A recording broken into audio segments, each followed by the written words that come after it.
বিকেলের নাস্তা অথবা বাচ্চাদের টিফিনের জন্য একটি মজাদার পিঠার রেসিপি।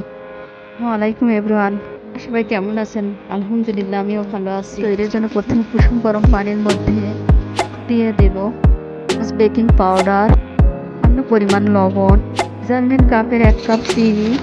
ভালোভাবে পানির সঙ্গে মিশিয়ে নেবেন। কাপের 3 কাপ ময়দা।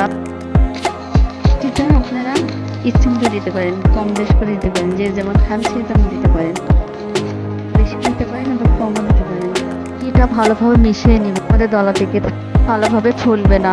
আমাদের মাখাচ্ছি, আপনারা এভাবে মাখাবেন যাতে ময়দাটা চিনির মধ্যে দলা পেকে না থাকে। দলা পেকে থাকলে পিঠাটা ভালো হবে না। লো হিটে পিঠা এখন ভেজে নেব।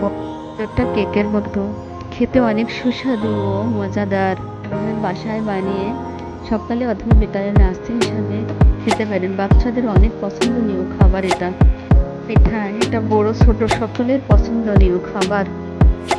আমার বাচ্চারা অনেক পছন্দ, মিষ্টি জাতীয় খাবার বাচ্চারা বেশি ভালোবাসে। তাই বায়না করে, যাও পছন্দ করে না সে মিষ্টি পিঠা পছন্দ করে, তারপর প্রায় বানিয়ে দিই এটা।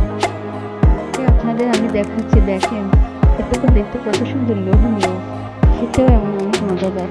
বাসায় তৈরি করে খেতে পারেন, নিজেরা খেতে পারেন এবং মায়েরাও খেতে পারেন। কে কোথা থেকে দেখছেন? রেসিপিটা ভালো লাগলে লাইক কমেন্ট শেয়ার দিয়েন। আল্লাহ হাফেজ।